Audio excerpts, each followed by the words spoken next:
Hello friend, आप सभी का स्वागत है आज के इस वीडियो में। आज के इस वीडियो में बिहार स्टेट एग्जाम 2025 के पेपर की एनालिसिस करने वाले हैं। 18 अक्टूबर 2025 का फर्स्ट शिफ्ट का पेपर हो चुका है। फर्स्ट शिफ्ट का पेपर 9 बजे से लेकर के 11:30 बजे तक कंडक्ट कराया गया था। तो इसमें शिक्षण कला और जीके के प्रश्न करने वाले हैं। तो सबसे पहला प्रश्न आज का पूछा गया है स्टेट एग्जाम में कि शिक्षण का प्रमुख उद्देश्य क्या है। तो यहाँ पे इसका राइट आंसर हो जाएगा विद्यार्थियों में ज्ञान का संचार करना। विद्यार्थियों में ज्ञान का संचार करना आपके ऑप्शन नंबर बी में दिया गया है। बी वाला बिल्कुल राइट आंसर होगा। इसके बाद अगला प्रश्न पूछा गया कि अधिगम का सर्वोत्तम तरीका क्या है। अधिगम का मतलब होता है सीखना, होता है लर्निंग होता है। तो यहाँ पे इसका राइट आंसर हो जाएगा करके सीखना। अधिगम का जो सर्वोत्तम तरीका है, सबसे अच्छा तरीका है, वह आपका होता है करके सीखना। तो यहाँ पे बी वाला आपका बिल्कुल राइट आंसर हो जाएगा। अगला प्रश्न आपके सामने स्क्रीन पर है कि ब्लूम की जो वर्गीकरण प्रणाली है, इसका संबंध किससे है। तो यहाँ पे इसका राइट आंसर हो जाएगा शिक्षण उद्देश्यों से। ब्लूम ने जो वर्गीकरण किया था वह शिक्षण के उद्देश्यों का किया था। तो यहाँ पे बी वाला आपका बिल्कुल राइट आंसर हो जाएगा।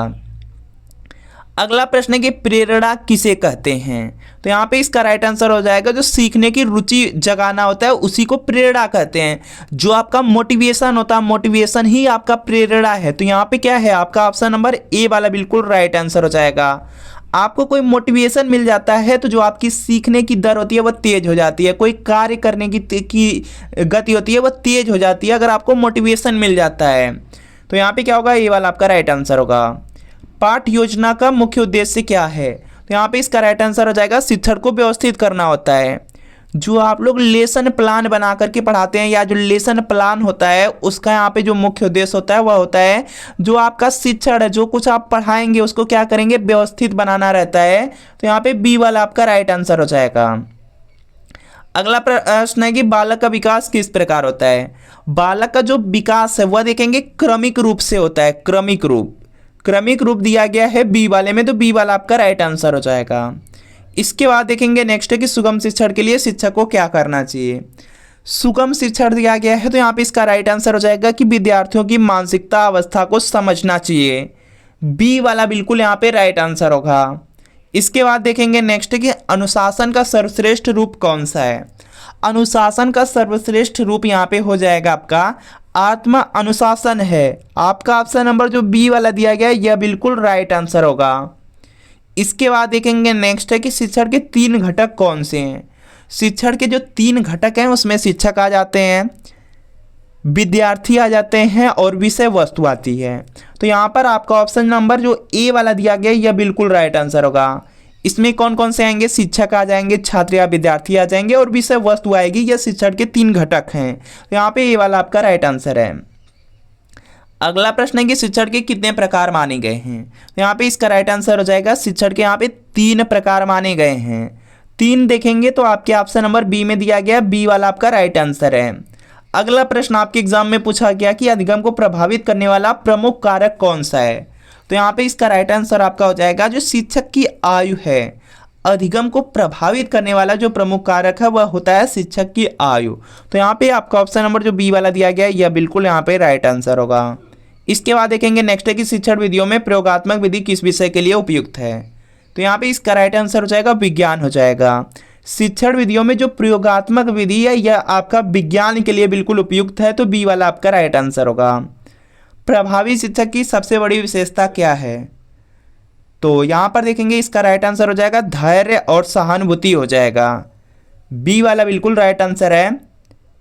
रचनात्मकता का अर्थ है। तो यहाँ पे इसका राइट आंसर हो जाएगा नई नई चीजें बनाना। ऑप्शन नंबर जो ए वाला दिया गया यह बिल्कुल राइट आंसर है। प्रश्न पूछने की कला किसका भाग है। तो यहाँ पे इसका राइट आंसर हो जाएगा शिक्षण कौशल का हो जाएगा। आपका ऑप्शन नंबर जो बी वाला दिया गया यह बिल्कुल राइट आंसर होगा। पियाजे का संबंध किससे है। तो यहाँ पे इसका राइट आंसर हो जाएगा संज्ञानात्मक विकास से है।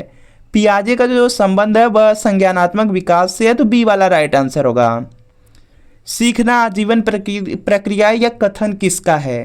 तो यहाँ पे इसका राइट आंसर हो जाएगा आपका डीवी का है। सीखना आजीवन प्रक्रिया है, यह जीवन भर चलने वाली प्रक्रिया है। यह जो कथन है डीवी का है। तो यहाँ पे सी वाला आपका राइट आंसर होगा।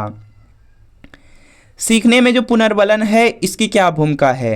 तो यहाँ पे इसका राइट आंसर हो जाएगा अधिगम को सुदृढ़ करता है। जो अधिगम होता है, जो आपका लर्निंग होता है, जो सीखना होता है, उसको मजबूत बनाता है। तो यहाँ पे बी वाला आपका बिल्कुल राइट आंसर हो जाएगा। इसके बाद देखेंगे नेक्स्ट है समायोजन। जो आपका एडजस्टमेंट होता है किसे कहते हैं? तो यहाँ पे इसका राइट आंसर हो जाएगा स्वयं को परिस्थितियों के अनुसार ढालना क्या होता है? समायोजन होता है। तो यहाँ पे बी वाला बिल्कुल आपका राइट आंसर हो जाएगा। इसके बाद देखेंगे नेक्स्ट है शिक्षण प्रक्रिया का प्रारंभ कहाँ से होता है? तो यहाँ पे इसका राइट आंसर हो जाएगा उद्देश्य निर्धारण से। बी वाला बिल्कुल यहाँ पे राइट आंसर होगा। सहयोगात्मक अधिगम, जो आपका यहाँ पे कोऑपरेटिव लर्निंग होता है उसमें क्या होता है? तो यहाँ पे इसका राइट आंसर हो जाएगा उसमें विद्यार्थी समूह में सीखते हैं। जो सहयोगात्मक अधिगम होता है उसमें जो विद्यार्थी या जो छात्र होते हैं वह समूह में सीखते हैं। तो बी वाला आपका राइट आंसर होगा। इसके बाद देखेंगे नेक्स्ट प्रश्न आपका दिया गया है कि माइक्रो टीचिंग में जो फीडबैक है, फीडबैक का क्या उद्देश्य है?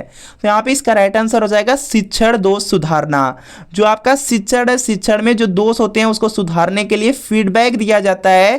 तो यहाँ पे ए वाला आपका राइट आंसर होगा। अगला प्रश्न आपके सामने कि अध्यापन कौशल किसे कहा जाता है? तो यहाँ पे इसका राइट आंसर हो जाएगा पढ़ाने की क्षमता आपका क्या है? अध्यापन कौशल है। तो यहाँ पे क्या होगा? आपका ऑप्शन नंबर ए वाला बिल्कुल राइट आंसर होगा। अगला प्रश्न आपके सामने कि शिक्षण सहायक सामग्री का उपयोग क्यों किया जाता है? तो यहाँ पे इसका राइट आंसर हो जाएगा विद्यार्थियों की समझ बढ़ाने हेतु। ऑप्शन नंबर जो बी वाला दिया गया, बी वाला बिल्कुल राइट आंसर होगा। पाठ्यचर्या में क्या सम्मिलित होता है? तो यहाँ पे इसका राइट आंसर हो जाएगा विषय, शैक्षिक गतिविधियां और अनुभव। जो पाठ्यचर्या रहता है उसमें विषय, शैक्षिक गतिविधियां और अनुभव शामिल होता है। तो यहाँ पे बी वाला आपका राइट आंसर होगा। अगला प्रश्न के मूल्यांकन का अर्थ है? तो यहाँ पे इसका राइट आंसर होगा आपका यहाँ पे सीखने की स्थिति को मापना। ऑप्शन नंबर जो बी वाला दिया गया, बी वाला बिल्कुल राइट आंसर होगा। अगला प्रश्न अच्छा शिक्षक वही है जो। तो यहाँ पे इसका राइट आंसर हो जाएगा जो विद्यार्थियों को समझे और प्रेरित करे। तो यहाँ पे बी वाला राइट आंसर होगा। निम्नलिखित में से कौन सा शिक्षण का स्तर नहीं है? तो यहाँ पे इसका राइट आंसर हो जाएगा अनुशासन स्तर होगा। ऑप्शन नंबर जो डी वाला है बिल्कुल यहाँ पे राइट आंसर होगा। इसके बाद देखेंगे नेक्स्ट है आपका यहाँ पर देखेंगे नेक्स्ट प्रश्न है कि शिक्षण विधियों का चयन किसके आधार पर किया जाना चाहिए? जो शिक्षण विधियों का चयन है वह आपका होना चाहिए कि विषय की प्रकृति और विद्यार्थियों की क्या नीड है, क्या आवश्यकता है, उसके अनुसार होना चाहिए। तो यहाँ पे बी वाला आपका बिल्कुल यहाँ पे राइट आंसर होगा। अगला प्रश्न आपके सामने है कि अधिगम व्यवहार में अस्थायी परिवर्तन या परिभाषा किसकी है? तो यहाँ पे इसका राइट आंसर हो जाएगा यह थांडाइक की यहाँ पे क्या है? परिभाषा है। तो बी वाला राइट आंसर होगा। अधिगम व्यवहार में अस्थायी परिवर्तन है, यह देखेंगे जो डेफिनीशन है, जो परिभाषा थांडाइक की है। बी वाला राइट आंसर है। भारत का संविधान कब लागू हुआ था? तो यहाँ पर देखेंगे इसका जो राइट आंसर है यह देखेंगे आपका यहाँ से हो जाएगा 26 जनवरी 1950 को। तो यहाँ पर देखेंगे जो बी वाला दिया गया है, बी वाला आपका यहाँ पे राइट आंसर है। इसके बाद देखेंगे नेक्स्ट है कि नील विद्रोह किस प्रदेश में हुआ था? जो नील विद्रोह था वह बंगाल में हुआ था। तो यहाँ पर आपका ऑप्शन नंबर जो बी वाला दिया गया, बी वाला बिल्कुल राइट आंसर होगा। बिहार की पहली महिला मुख्यमंत्री कौन थी? तो यहाँ पे इसका राइट आंसर हो जाएगा राबड़ी देवी थी। ऑप्शन नंबर जो ए वाला है, ए वाला बिल्कुल राइट आंसर है। पृथ्वी अपनी दूरी पर कितने घंटे में एक चक्कर लगाती है? तो यहाँ पे इसका राइट आंसर आपका हो जाएगा 24 घंटे। ऑप्शन नंबर जो सी वाला दिया गया, सी वाला बिल्कुल राइट आंसर होगा। इसके बाद देखेंगे नेक्स्ट है हरित क्रांति का संबंध किससे है? हरित क्रांति का जो संबंध है यह है कृषि उत्पादन से। ऑप्शन नंबर जो बी वाला दिया गया है यह बिल्कुल राइट आंसर है। अगला है कि भारत में कुल कितने उच्च न्यायालय हैं 2025 तक के डाटा के अनुसार बताना है। तो यहाँ पे इसका राइट आंसर हो जाएगा 28 हो जाएंगे। ऑप्शन नंबर जो डी वाला दिया गया, डी वाला बिल्कुल राइट आंसर है। भारत का पहला उपराष्ट्रपति कौन था? तो यहाँ पे इसका राइट आंसर होगा doctor Sarvepalli Radhakrishnan. Option number जो बी वाला है, बी वाला बिल्कुल राइट आंसर है। बिहार का प्रसिद्ध जो सोन नदी है किस राज्य से निकलती है? तो यहाँ पे इसका राइट आंसर हो जाएगा मध्य प्रदेश से। जो सोन नदी है यह आपका यहाँ पे मध्य प्रदेश से निकलती है। तो यहाँ पे बी आपका राइट आंसर होगा। सोन नदी देखेंगे बिहार में है। इसके बाद देखेंगे नेक्स्ट है कि विटामिन डी किससे प्राप्त होता है? विटामिन डी की बात किया गया है। विटामिन डी सूर्य की किरणों से मिलता है, सूर्य की रोशनी से मिलता है। तो यहाँ पे ए वाला आपका बिल्कुल राइट आंसर होगा।